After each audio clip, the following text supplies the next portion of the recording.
Muito bom dia, muito boa tarde, muito boa noite. Está começando mais um episódio de Copa do Mundo. Sejam todo mundo muito bem-vindo. Eu sou o Felipe, dono desse humilde canal. Já peço de antemão para vocês se inscreverem no canal, deixa o like, compartilha esse vídeo com todo mundo. Se tiver o botão de hypar, cara, hype esse vídeo me ajuda demais. Vocês têm me ajudado muito. Eu agradeço por tudo, agradeço por Deus, agradeço com todo mundo. Muito obrigado pela audiência incrível que vocês têm me proporcionado durante essa Copa do Mundo, essas análises pós-partidas dessa Copa do Mundo, né? Terceira rodada, a gente já fez os grupos A, B e C, e hoje nós temos o grupo D, E e F, claro, né? Sempre começando pelo segundo, então a gente vai falar sobre os jogos que aconteceram do grupo E, cara. Esse grupo muito bom, um grupo muito empolgante, jogos empolgantes até o final, então sempre quando eu sempre gravo pós-partidas, né? E como vocês podem ver aqui ou na descrição os capítulos, porque às vezes os capítulos aparecem aqui na barrinha, mas eles também estão na descrição, então fiquem tranquilos se vocês querem acompanhar a análise de cada uma das rodadas, né, de cada grupo aqui, né? Até porque eu não tô falando necessariamente de uma partida específica, eu tô falando do grupo todo, é claro, abordando as partidas, mas botando um geralzão aqui.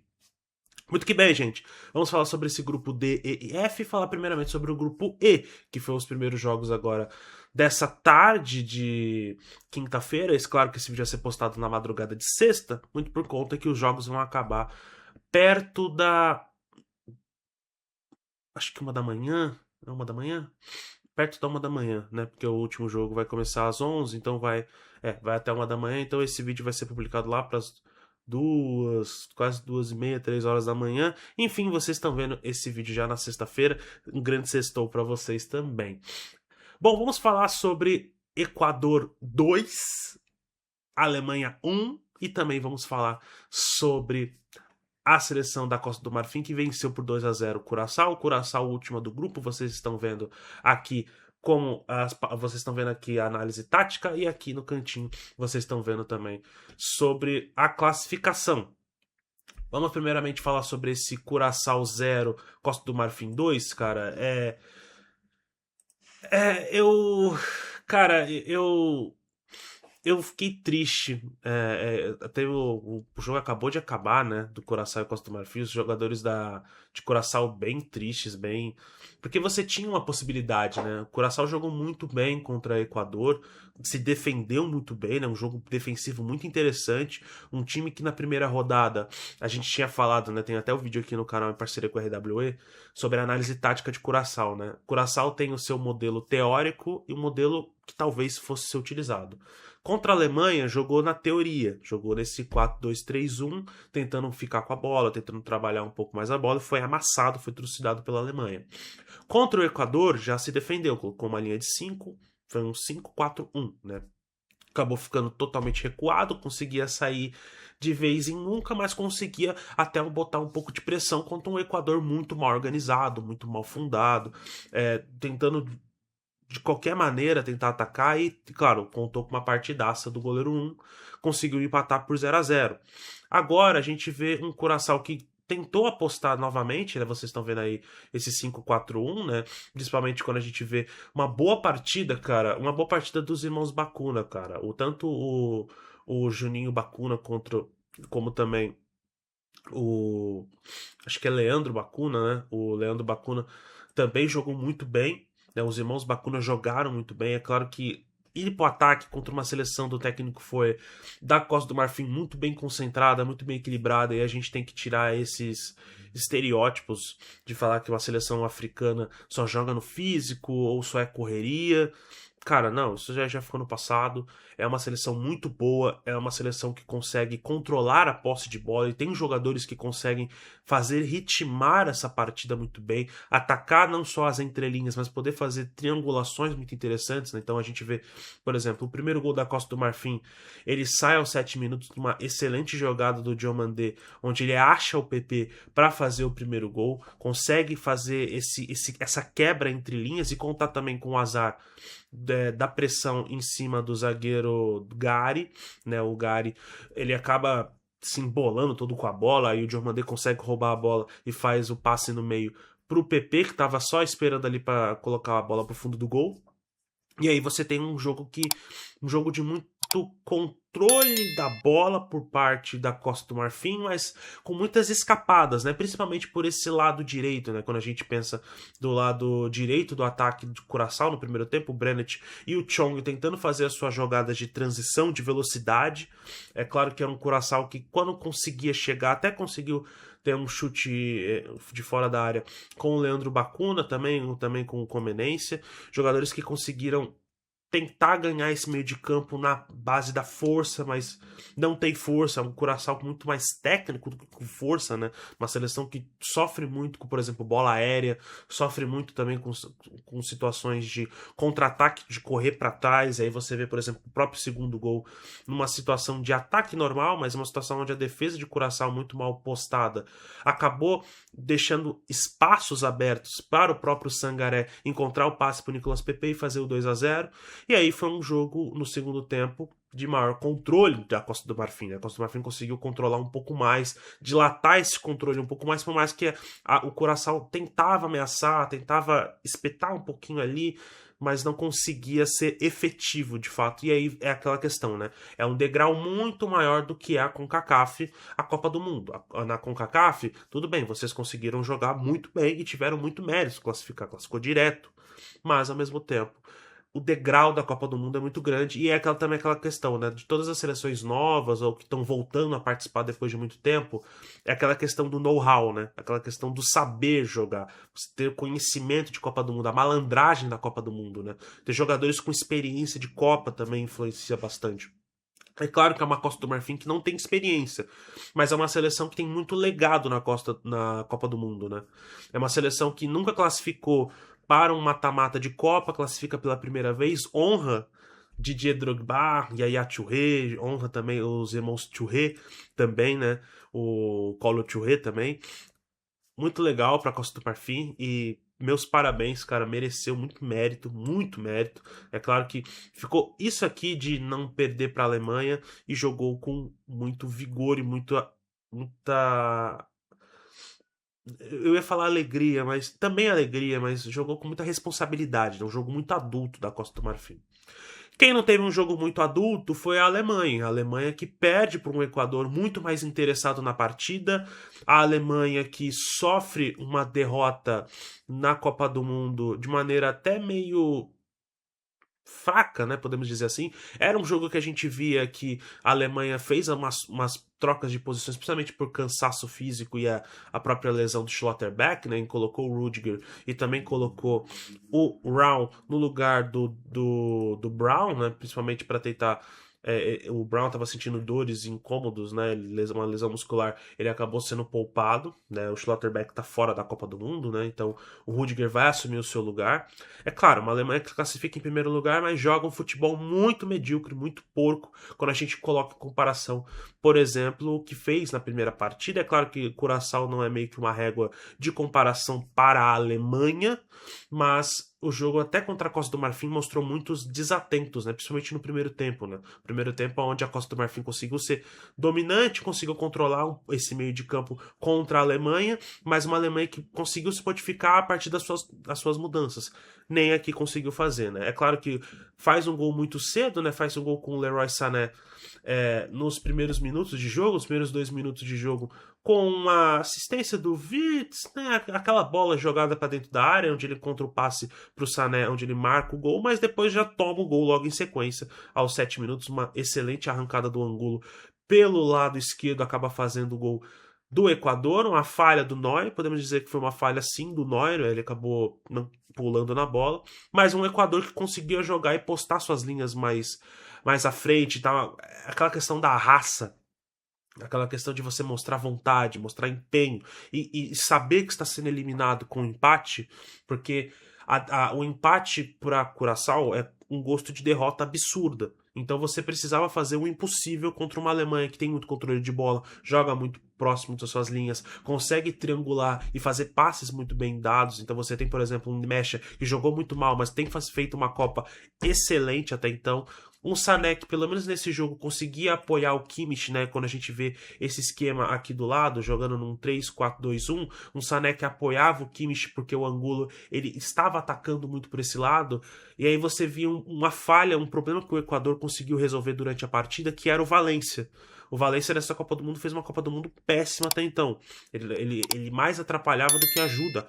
Né? Você via, por exemplo, a torcida irritada muitas das vezes quando ele encostava na bola, porque ele parava as jogadas de transição. Ele era meio que uma pedra no caminho da própria seleção do Equador. O Equador faz as trocas, coloca o Kevin Rodrigues, coloca o Preciado, coloca o Stupinhan, coloca também o Rory Caicedo, coloca jogadores de mais ofensividade para tentar pressionar a Alemanha e ficar preso nesse bloquinho, e faz o gol com o Plata, tirando, né, mais uma falha do Neuer, e merece muito o Equador que esse Equador que a gente viu nas eliminatórias é um Equador muito forte, é o Equador do BKSS que a gente estava esperando que viesse para a Copa do Mundo e finalmente veio. É claro, a primeira partida também foi um Equador do BKSS, não vamos ser injustos aqui, mas a má impressão que passou daquele desespero contra Curaçao ficou muito manchada, mas conseguiu trazer uma excelente resposta. Então, excelente vitória do Equador. E os meus votos, né, para a partida de hoje. É claro, o meu voto vai ser pro Vitti, pelo lado do Equador no jogo contra a Alemanha. O Vitti que deu assistência do primeiro gol e merece muitos créditos, conseguiu anular e bloquear todas as ações ofensivas, tanto do Musiala, do Nimesha, no Pavlovic também, do próprio Undav e também do Thiago, que acabaram entrando também. O Pascal Gross também passou muito mal.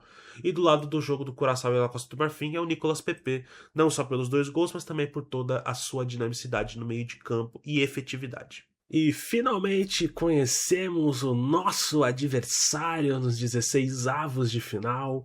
Brasil vai enfrentar o Japão.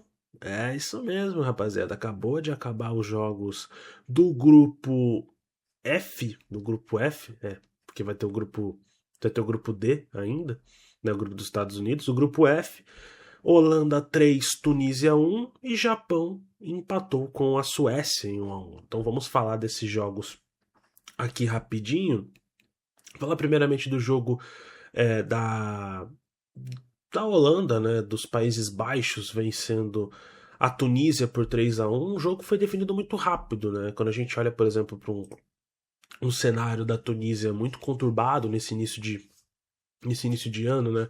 Acabou demitindo o seu primeiro técnico, que inclusive empatou com o Brasil ano passado em 1-1. Ele foi demitido em janeiro, né, depois da eliminação na CAN para o Mali, depois contrataram o técnico que foi demitido na primeira rodada em um ciclo totalmente conturbado para esse início de Copa do Mundo. Ele teve só 5 partidas e já foi demitido. Aí contrataram o René Revard no lugar, né, um técnico bastante experiente, campeão, vitorioso no continente africano, inclusive também já venceu a própria Argentina na Copa do Mundo, mas num cenário totalmente apocalíptico, né, se a gente for parar para pensar na objetividade em tudo que poderia a Tunísia fazer dentro de um cenário onde já tinha tomado 5-1, tendo que jogar contra um Japão e depois contra, obviamente, um Países Baixos, né? Uma seleção muito mais que controla muitas posses de bola, que consegue avançar e aumentar o ritmo quando necessário, tem uma bola aérea muito perigosa, tem uma linha de defesa,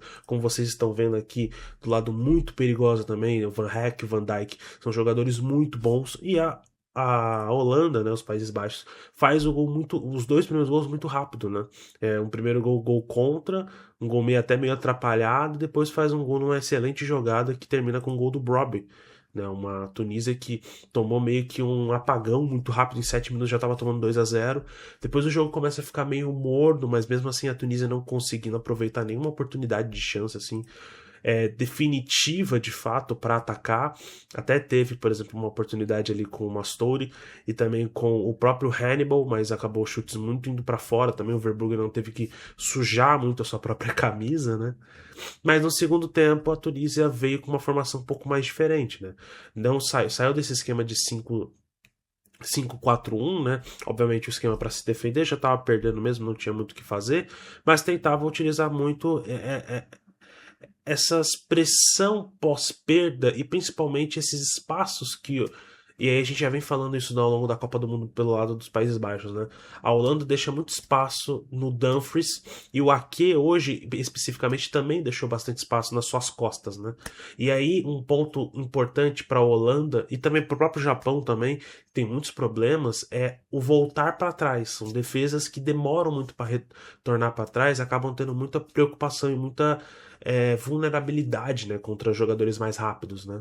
Não à toa a jogada acaba aí no escanteio e aí no escanteio o Mastori faz o gol em cima do Van Heck, que acabou falhando ali na marcação, mas aí depois a própria Holanda decidiu em 10 minutinhos, mais ou menos, uns 8 minutinhos de temor, poder fazer o seu terceiro gol e aí definir a partida. A partida acabou ficando muito mais morna, muito mais controlada também. Jogadores como o De Jong, o Reiners, aí você vê, por exemplo, o próprio Koop Miners conseguindo fazer um bom trabalho ali pelo meio de campo também.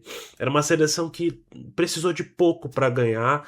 O jogo foi definido muito rápido também, mas não foi um jogo ruim, de certa forma, né? Foi um jogo muito controlado dos Países Baixos, né? Então não tiveram muita preocupação definitiva.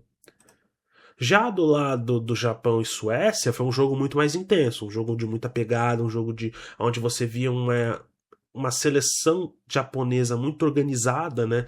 Uma seleção japonesa que consegue se organizar nesse esquema de árvore de Natal, né? Esse 3-4-2-1, né? Principalmente quando a gente olha o Nakamura e o Sugawara sendo esses meias alas, essas alavancas que tanto sobe quanto desce e faz esse trabalho árduo de tentar atrair a marcação para abrir espaço, né? A gente fala muito desse futebol moderno, dessa questão de você abrir espaço para criar, entre aspas, mais campo, porque o campo diminuiu de tamanho e hoje a gente joga numa faixa específica de campo, né? Essas terceiras rodadas já têm mostrado um padrão específico. É aquela coisa que a gente fala da Copa do Mundo, né? A terceira rodada é uma rodada mais definitiva, né? Então os testes meio que acabaram. E quem tá testando é quem pode, ou quem já se classificou nos dois primeiros jogos, como por exemplo o Brasil. O Brasil ainda fez uns testes ali para regular de fato o que vai fazer pro mata-mata e deu muito certo. Já tá, acho que o melhor possível, o melhor que tinha que fazer já tá feito. E aí a gente vê um jogo muito legal desse Japão e Suécia, um jogo onde a Suécia tentava atacar principalmente nessa questão do contra-ataque, tentar fazer os levantamentos para o Elanga, o Isaac também e o próprio Gyökeres lá na frente, mas uma Suécia que no primeiro tempo não conseguiu ser tão efetiva nas suas jogadas, um jogo muito travado e bastante estudado no primeiro tempo, né?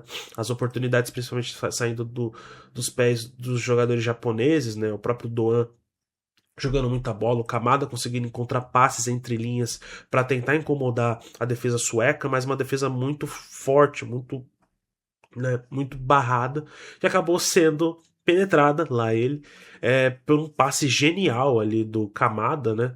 Foi do Doan, perdão. O Kamada fez o passe pro Doan, que fez o passe pro Maeda nas entrelinhas, onde ele faz o primeiro gol, mas aí a Suécia já responde depois, quase logo em seguida, com um golaço do Elanga. E aí a gente tem uma sequência onde coloca, por exemplo, né, o Nagatomo. É o Nagatomo? É o Nagatomo, né? Um jogador lendário dessa Copa do Mundo, um jogador que jogou acho que 5 ou 6 edições de Copa do Mundo, então assim, muito legal. 5 edições de Copa do Mundo, né? Se fosse 6, ele teria Legend. Ele jogou 5 edições de Copa do Mundo, muito legal mesmo. É uma baita homenagem. E aí a gente vê um Japão que se recuou bastante, né? Voltou um pouquinho e a Suécia colocou mais para frente, se colocou um pouco mais acima, e aí a gente tem um trabalho fenomenal dos últimos minutos do goleiro Suzuki, né? O gol que o Suzuki fez no final ali é papo de tirar a cartola e agradecer porque ele tinha falhado no gol. Eu acho que ele nem, não, eu vou mudar. Eu acho que ele não falhou no gol. Eu acho que ele não esperava de fato que o zagueiro, né?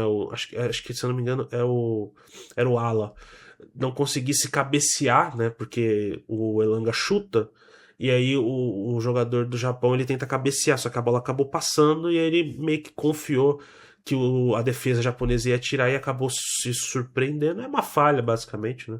Mas enfim, 1-1, a gente vai pegar o Japão, a Suécia está basicamente classificada também, a Holanda classificou em primeiro, vai acabar pegando o Marrocos, então Jogaço, um jogaço muito interessante. E claro, meus destaques nessas partidas, no lado da Holanda, dos Países Baixos, né, contra a Tunísia, meu destaque vai ser a atuação do Van Dijk, não só pelo gol, mas também por toda a solidez defensiva. Tudo bem que o gol foi em cima dele, mas enfim, foi uma solidez defensiva muito grande. E do lado da Suécia e Japão, meu destaque vai ser.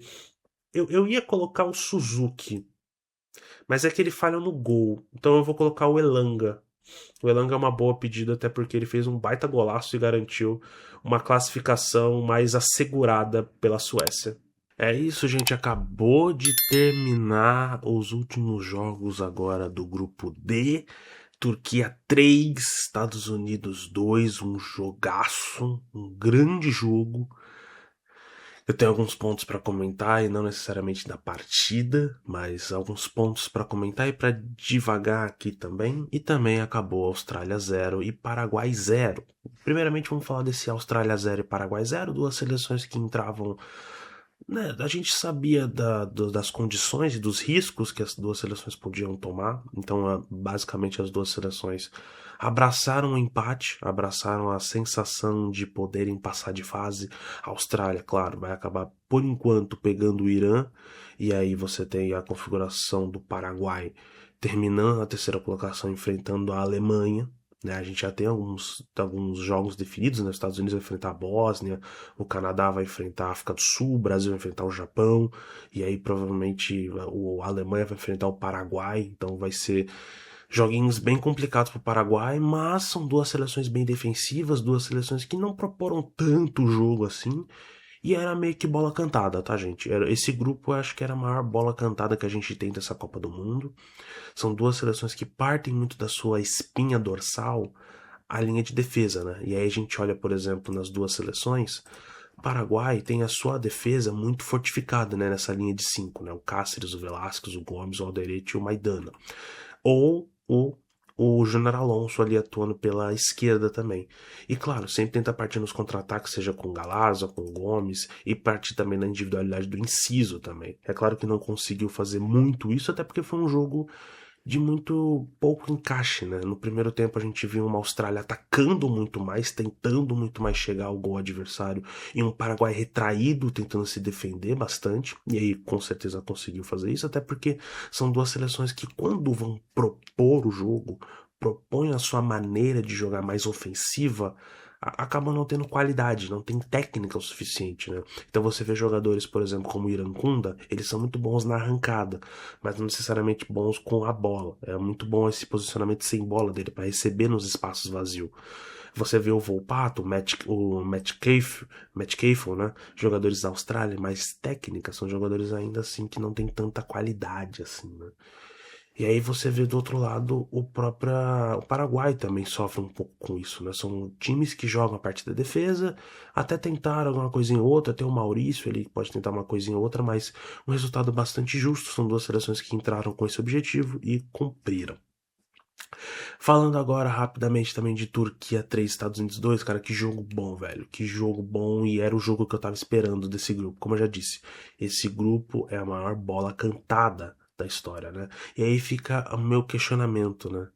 A Turquia é uma seleção que não tem tanto físico, a gente já tinha comentado aqui, sofre com qualidade física e também de vigor, né? Não só físico de contato, mas físico de aguentar 90 minutos nos seus jogadores, né? Tem muitos jogadores que estão voltando de lesão também. E aí você tem algum problema, né? O próprio Wiltz vem voltando de lesão. Você tem jogadores que essa Copa do Mundo é a Copa do Mundo dos encaixes, né? Eu já venho falando isso aqui no canal com quem acompanha. E aí imagina se a gente pega um jogo, beleza, os Estados Unidos veio com o time reserva, veio com uma seleção reserva, né? Veio só com dois titulares, né? O McKinney e também o próprio, se eu não me engano é o zagueiro, né? Eu vou até confirmar aqui. Veio só com o McKinney e veio também com o EA também, né? O EA que é reserva, titular, pode fazer as duas. Então, só com o McKinney de titular mesmo, veio com o time todo reserva, né? Uma seleção bem mais fraca, mas aí a gente começa a perguntar também, né? São duas seleções de encaixe muito ofensivas, são seleções que defensivamente elas deixam um pouco a desejar, muito por conta da proposta de jogo. A proposta de jogo da Turquia é sempre esses ataques horizontais, dinâmicos, que conseguem ter muita transição e toque de bola rápido, para sempre deixar um jogador muito bem posicionado para fazer esse toque 1-2. Os Estados Unidos do Pochettino também faz isso, mas claro, um toque de 1-3, sempre tentando fazer triangulações ao invés de duplinhas. Né? É claro que, por exemplo, um dos gols da Turquia teve uma triangulação bem bonitinha, que acabou sendo o gol da Turquia. Mas a gente viu também pelo lado dos Estados Unidos, são duas seleções muito ofensivas, né? E aí fica o meu questionamento. Se a Turquia tivesse enfrentado os Estados Unidos, nem que seja os Estados Unidos titular, talvez pudesse ter vencido a partida. Talvez pudesse também ter vencido a partida. Venceu a partida aos 59 minutos, sabe? Muito tarde. Venceu agora há pouquinho, o jogo acabou de acabar. Mas se tivesse enfrentado os Estados Unidos titular, talvez até não tivesse vencido ou empatado, mas teria chegado vivo. Essa é a questão, teria chegado vivo na última rodada. Porque o encaixe para a Turquia foi muito cruel. É claro, também tem uma questão de incompetência também. Você não conseguir ter variações táticas no seu cartel, né? no seu plantel. São jogadores muito parecidos, eles são pouco físicos, são muito mirrados, eles são muito mirradinhos, né? Vão enfrentar defesas muito sólidas, fechadas, como do Paraguai e da Austrália. Vão ter mais dificuldade. E aí você tem um cenário onde a Turquia não conseguia fazer muita coisa. Criava, né? É uma das seleções que mais criou chances de gol. E aí eu vejo até um pouco de. Eu não sei se é pelos horários, né? Os jogos da Turquia normalmente são nesses horários de madrugada, e aí você não quer falar tanto, você já quer dormir e tal, eu entendo. Mas acho que falta um pouco de má vontade também da galera para analisar o jogo com um pouco mais de frieza e falar onde está a Turquia que. Onde estava essa Turquia que apareceu agora contra os Estados Unidos? Estava nos dois jogos também. A Turquia não mudou a sua maneira de jogar. A Turquia continuou jogando mais. Talvez tenha só feito uma coisa que eu tinha comentado, que eu acho muito interessante, que é melhorar o seu ponto de finalização. Melhorar a sua entrega na hora de finalizar, né? Porque você começa a atacar, começa a modular, começa a construir, mas chega para finalizar no gol, erra, ou o goleiro pega. E aí o goleiro tudo bem, é mérito do goleiro. Ou erra, chuta para fora, ou acaba errando o último passe da assistência. Conseguiu melhorar um pouco mais isso. E eu nem acho que é uma questão de quantidade e qualidade. Até porque, de fato, os Estados Unidos, por ter esses dois jogos mais ofensivos, né, as seleções atacaram menos, né, mas atacaram com mais qualidade, podemos dizer assim. Eu acredito que não, eu acredito que foi só uma questão de encaixe mesmo. São coisinhas minúsculas que você olha e fala. Claro que também tem qualidade, tá? Não vou desmerecer o mérito de você ter mais qualidade e, obviamente, você vai acabar fazendo mais gols. Mas tem muito uma questão também de encaixe também, né? O mérito da Austrália e do Paraguai de ter defesas muito sólidas contra ataques muito mirrados fisicamente, né? Você vê o Arda Güler é muito mirradinho, o Wilds é muito mirradinho, o Postecoglou, o Yilmaz é muito mirradinho, né? Você vê o Aylin e o Elmali também jogadores bastante velozes, mas eles não têm físico, né? E é isso, né? Pelo menos a Turquia vence, consegue vencer um jogo, mas já tá eliminada. Diga o que vocês acharam nos comentários. Se eu não me engano, hoje vai ter mais vídeo, porque o grupo da França sai com uma diferença, um lapso de tempo bem maior, então vai sair mais vídeo hoje também no grupo da França. Deixa o like, se inscreve no canal, compartilha esse vídeo com todo mundo. Bebam água e até mais.